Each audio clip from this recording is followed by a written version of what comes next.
विद्यार्थी मित्रों, धोरण 4 विषय गुजराती विषय में प्रकरण 1 पाठ 1 खिस्सा में पहलवान हाँ आ पाठ में आपणे प्रश्न नंबर 25 सुधी जोई गया।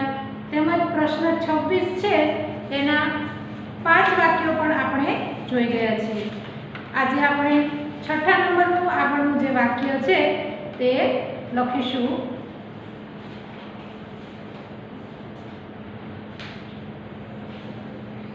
આહા આહા મજા મજા।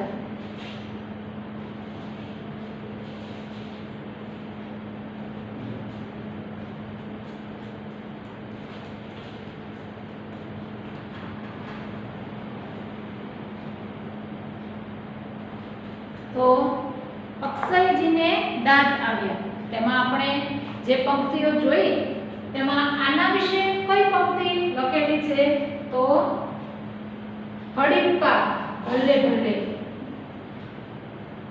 हड़ीप्पा भले भले भले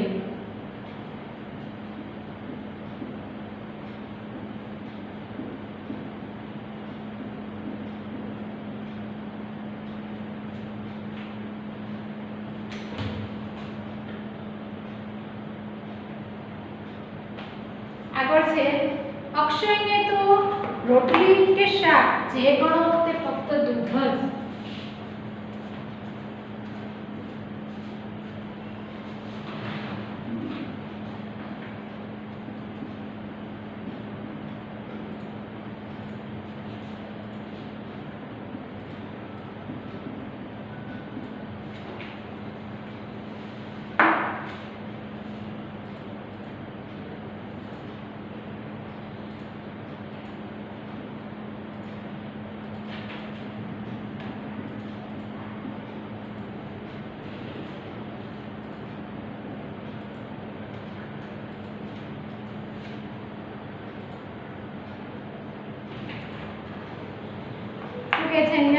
के अक्षय ने तो रोटली के शाक जे गणो ते फक्त दूध ज। अक्षय नानो बाळक छे जे तेना माताना दूधथी पोषण मेळवे छे એટલે दूध જ તેનો સંપૂર્ણ ખોરાક છે। તેની રોટલી શાક બધું दूध જ છે। તો આ જે લાઈન છે તેના માટે જે અક્ષયજીને દાંત આવ્યા તેમાં પંક્તિ છે दूध જ એની રોટલી ને એ જ એનું શાક।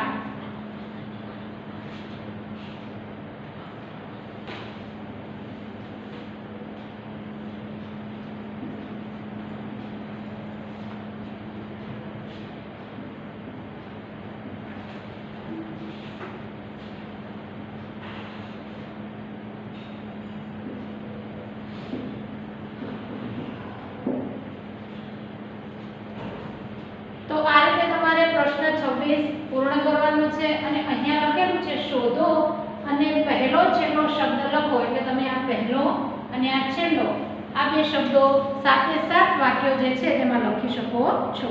આગળ છે પ્રશ્ન 27।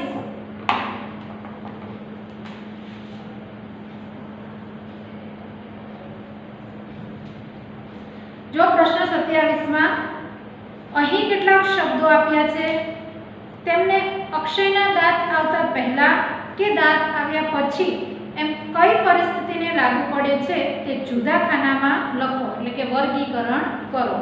તો અહીંયા તમને તેના નામ આપેલા છે તો આપણે લખીએ અને ત્યારબાદ તેનું વર્ગીકરણ કરીએ।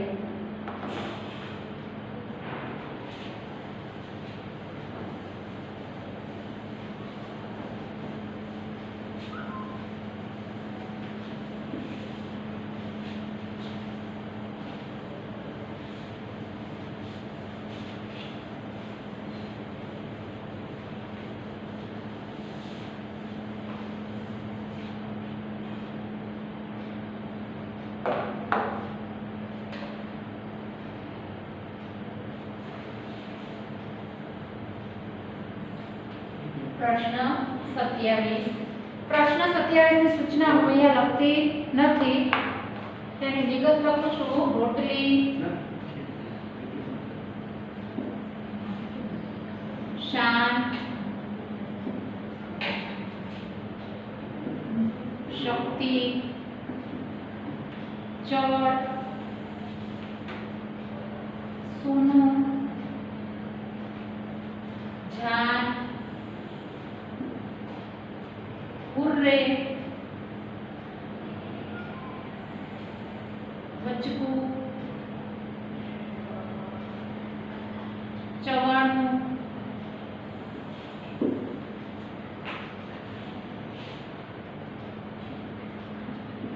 દૂચો,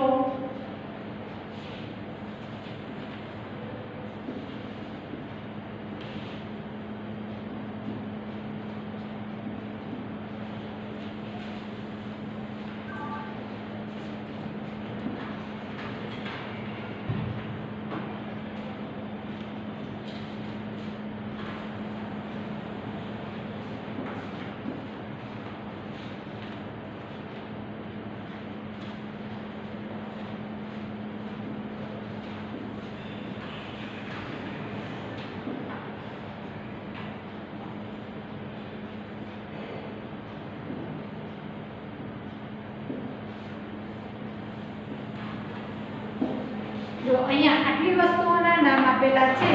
આ વસ્તુઓને તમારે વર્ગીકરણ કરવાનું છે. એક છે દાંત આવતા પહેલા,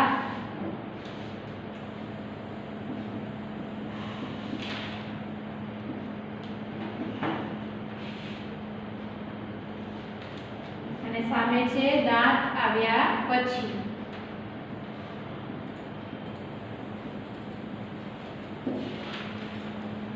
તો આ જે વસ્તુઓ છે તેમાંથી કઈ વસ્તુઓ જે દાંત આવ્યા પહેલા ખાઈ શકો અને કઈ વસ્તુઓ છે જે દાંત આવ્યા પછી ખાઈ શકો? તો સૌથી પહેલા છે રોટલી.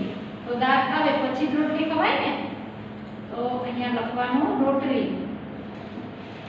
શાંત, દાંત નથી આવ્યા, નાનો છે ત્યારે થોડો શાંત છે. શક્તિ, ખોરાક પેટમાં ચાવી ચાવીને ખાય એટલે શરીરમાં શક્તિ આવે. ચળ, તો જ્યારે દાંત આવવાની શરૂઆત થાય ત્યારે પેઢામાં ચળ આવતી હોય છે. સૂનું,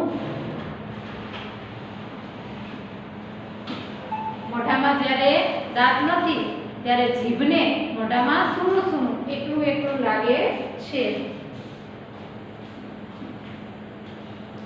જાન, તો એક દાંત આવવાનું શરૂ થાય પછી ધીમે ધીમે મોઢામાં બીજા દાંત અને દાઢ આવે છે. એટલે તેના માટે આપણે આગળ જોઈ ગયા કે વરઘોડો લઈને આવે છે. એટલે અહીંયા જાન શબ્દ કે દાંત આવ્યા પછી લખવાનો છે.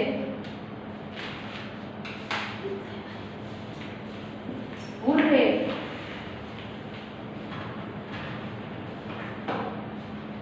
બચકું, દાંત આવે પછી બચકું ભરીને કંઈક ખાય. ચવાણું,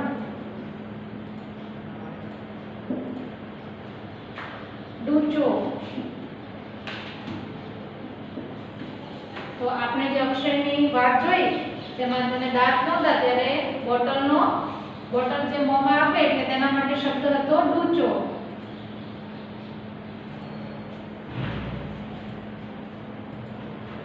ગોખો,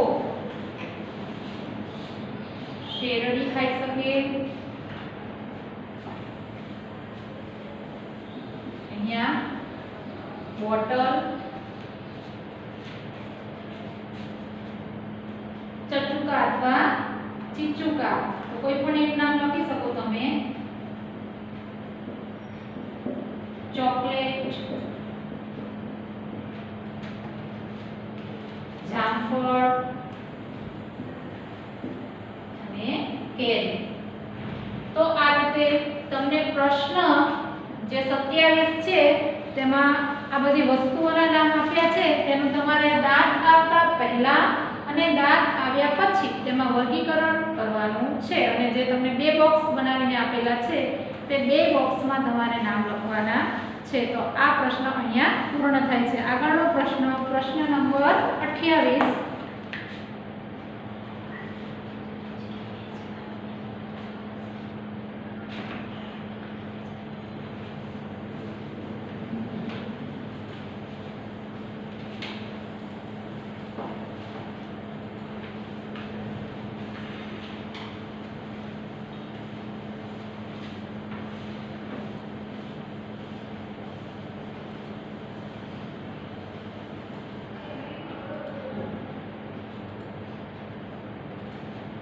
જો પ્રશ્ન 28 છે, પ્રશ્નોના ઉત્તર લખો. તમને કેટલાક પ્રશ્નો આપેલા છે, આપણે તેના જવાબ લખીએ.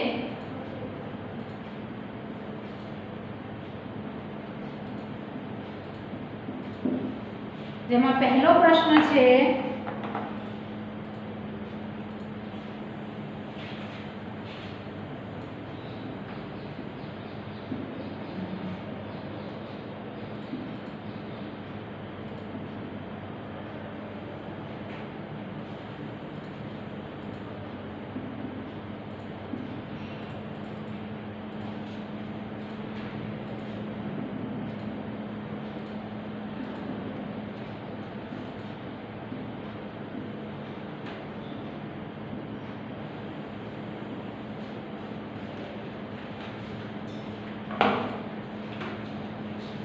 અક્ષય હોશિયાર છે કે નહીં, કેવી રીતે ખબર પડી?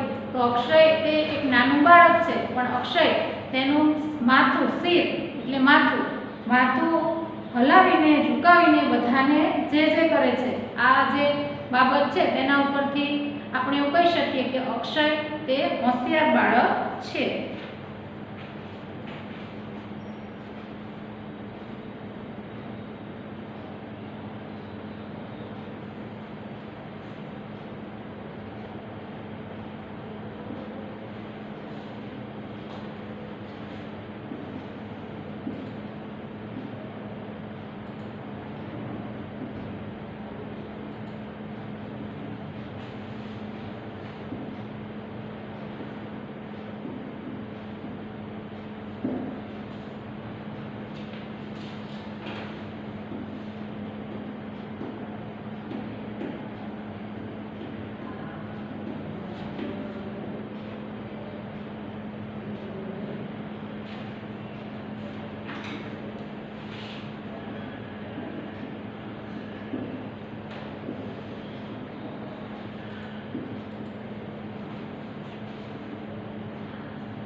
આગળ છે પ્રશ્ન 2.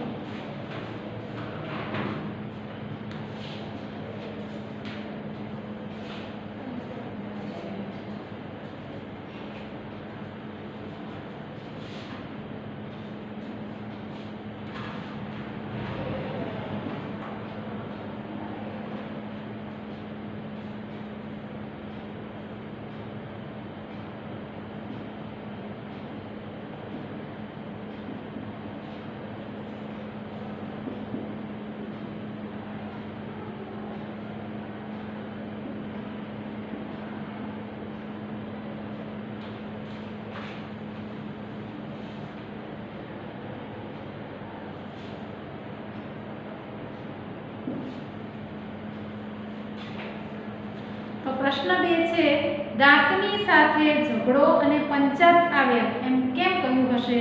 તો દાંત આવે એટલે બાળક કોઈને બચકું કરે એટલે એને ફરિયાદ થાય, એટલા માટે ઝઘડો તેવો શબ્દ વાપરેલો હશે.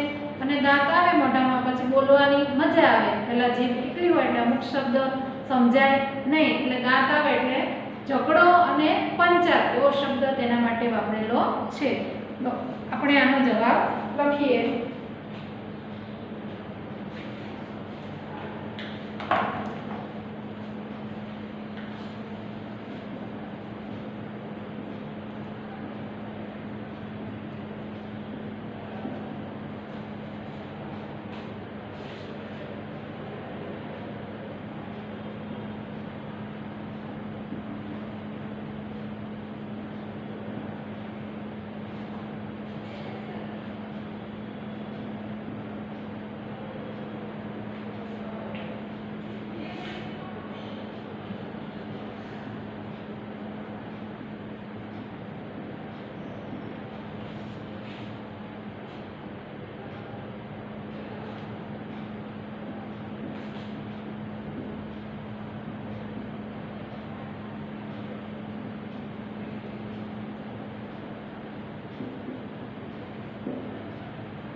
આગળ પ્રશ્ન છે પ્રશ્ન 3, દાંત આખી જાન લઈને આવ્યા છે એવું કેમ કહ્યું હશે?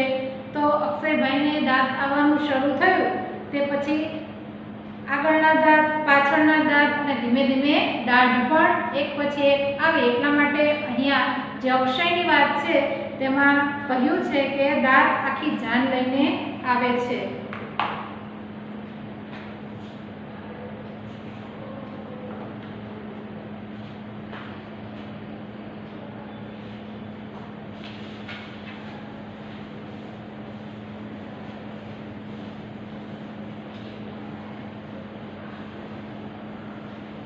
હું અહીંયા હવે પ્રશ્ન લખતી નથી, સીધો જવાબ 3 એમ લખું છું.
તમે નાના બાળકને જુઓ તો નાના બાળકને પણ સૌથી પહેલા આગળના જે દાંત હોય છે વચ્ચેના તે દાંત સૌથી પહેલા આવતા હોય છે. આગળ પ્રશ્ન છે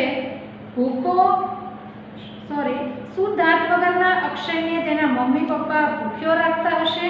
તો આપણે જોઈ ગયા હતા કે ના, અક્ષય નાનું બાળક છે તેને દાંત નથી એટલે તેના મમ્મી પપ્પા તેને ભૂખ્યો નથી રાખતા, પરંતુ તેની માતાનું દૂધ એટલે દૂધ જ તેનો સમગ્ર ખોરાક છે, સંપૂર્ણ આહાર છે. તેની માતા જે ખોરાકમાં જુદી જુદી વસ્તુઓ લે છે એટલે તેનું બધું પોષણ અક્ષયને દૂધ મારફતે મળે છે. તો અહીંયા આપણે આનો જવાબ લખીએ.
આગળ પ્રશ્ન છે,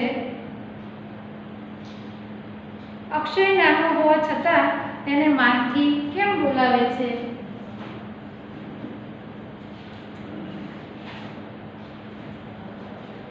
તો અક્ષય નાનું બાળક છે, પરંતુ તે ઘરમાં બધાને વહાલું છે, તે બધાને ખૂબ જ ગમે છે, એટલે અક્ષય નાનો છે પણ છતાં બધા તેને લાડમાં માનથી બોલાવે છે. તો અહીંયા તમારે જવાબ લખવાનું છે.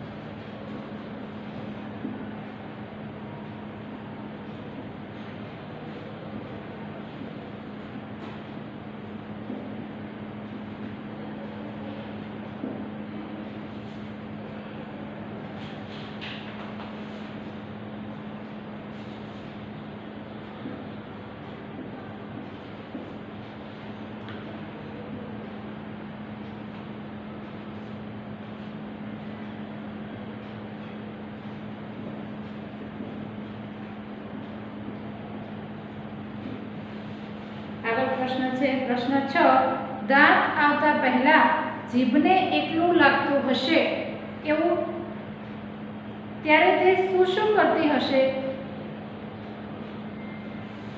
તો જ્યારે મોઢામાં બાળકને દાંત ન હોય ત્યારે આખા મોઢામાં જીભ એકલી ફરતી હોય એટલે તેને સૂનું સૂનું લાગે, તેને ગમે નહીં. તેમજ કંઈક બોલવું હોય તો દાંત સાથે અમુક શબ્દો અથડાય તો તેનું ઉચ્ચારણ શુદ્ધ સ્પષ્ટ સમજાય. એટલે મોઢામાં જો દાંત ન હોય તો કંઈક બોલે તો પણ ઘણીવાર ચોખ્ખું એટલે કે સ્પષ્ટ સમજાતું નથી.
તો અહીંયા પ્રશ્ન નંબર 28 જે અક્ષયની વાત આપણે જોઈ તેના આધારે જે 6 પ્રશ્નો આપ્યા છે આપણે તે 6 પ્રશ્નોની ચર્ચા કરી તેમજ 6 પ્રશ્નોના જવાબ લખ્યા.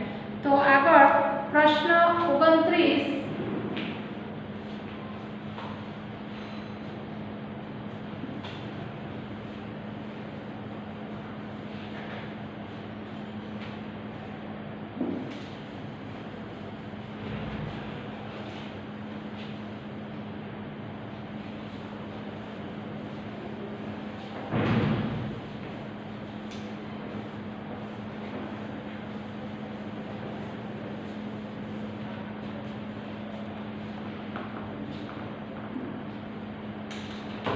જો પ્રશ્ન 29 માં છે ઉદાહરણને આધારે શબ્દ બનાવો અને 3 જોડી ઉમેરો. તો બાળ મિત્રો હું અહીંયા અત્યારે શબ્દો બોલી જાઉં છું, તમારે તમારી જે PDF છે અથવા તો તમારી પાસે પાઠ્યપુસ્તક આવી ગઈ હોય તો તેમાં લખી નાખવાનું છે. તેમાં આપ્યું છે દાંત તો દંતોડિયું, તો હું અહીંયા જવાબ લખી દઉં છું. બચ્ચું તો આપણે લખી શકીએ બચુડિયું.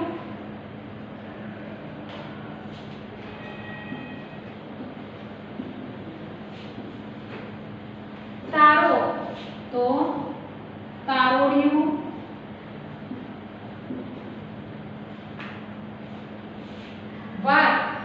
વાતોડિયું, તેના નીચે છે સાત તો લખવાનું છે સાતોડિયું,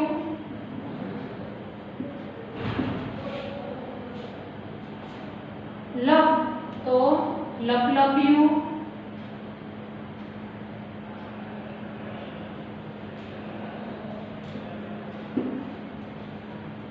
ધુમાડો તો ધુમાડિયું,